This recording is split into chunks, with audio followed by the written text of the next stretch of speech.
Yeah, of course, it is a question of power. It's a question of some countries, developed, industrialized countries, made full use of the atmosphere and developed in a very unsustainable way. We don't want to follow the same trajectory, of course. Nobody would like, because this will be devastating for our earth. Now we have very small space to emit.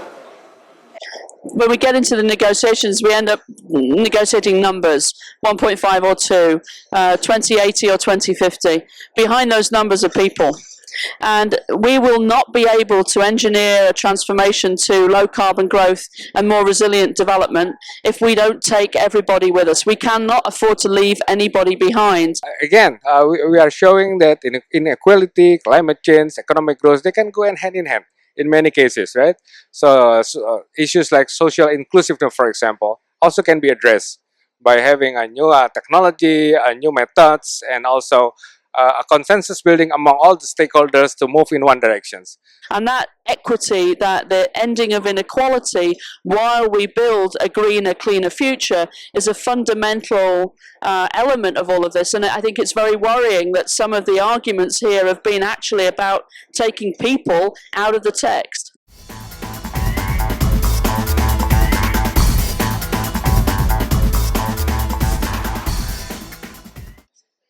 I think that the new paradigm shows us that economic growth as well as the climate change can go hand in hand altogether, right? Let me give you, for example, a climate smart agriculture, right? We are using a new kind of technology that enable, for example, the food production is still at the same level or even higher than the current level with the introducing a climate-friendly technology.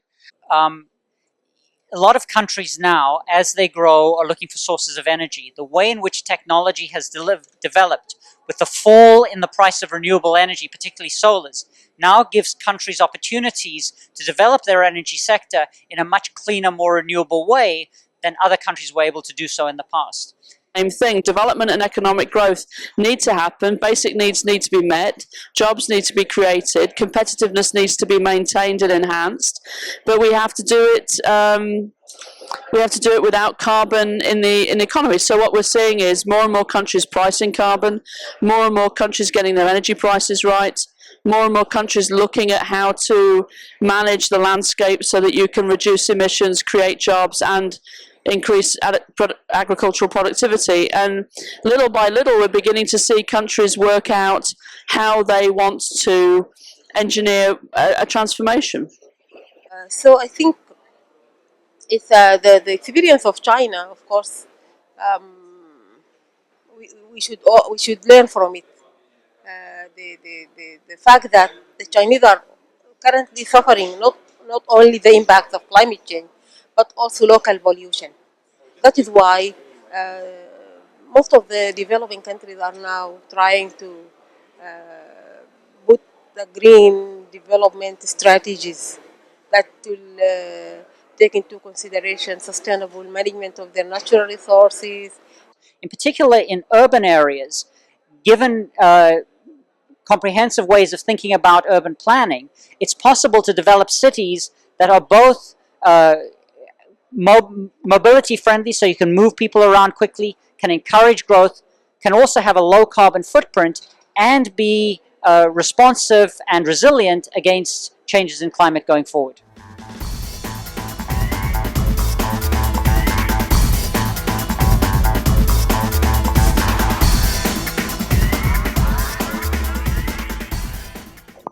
We know that we will feel the effects of climate change no matter what we do. The world's committed to some degree of climate disruption because of the inertia in the climate system and the amount of greenhouse gases that we've already emitted. And we're seeing the effects in California right now. We have the worst drought in history, and the best comprehensive scientific evidence suggests that it's been worsened by 20% as a result of climate change. With the intensity and frequency of extreme weather events increasing as a result of climate change, for developing countries, investing in their resilience is an economic imperative as well as a moral imperative, because people's lives are at risk.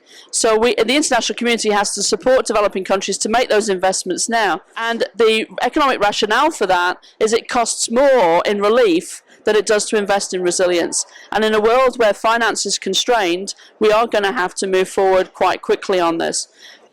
Using modern technology, street mapping, so you can map house by house using handheld devices, plus satellite technology, you can get a very good sense now at very, very low cost as to what assets and which communities are exposed to various risks. LiDAR technology can pinpoint the water content of every tree in California. There are tens of millions of trees, but as a result of overflights of several hours a day for a week or so, we can get a printout of where the greatest fire dangers are. But let me also mention one aspect here. This is a capacity building. I think it's very important for us also to prepare for the new kind of technology, a capacity that also can be introduced, especially in the local level, right?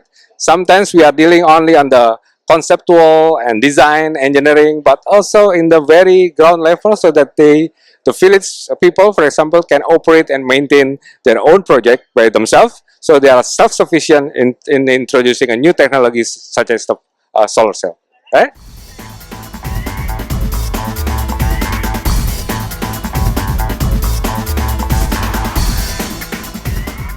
It's important that we're able to set up these kind of cooperations.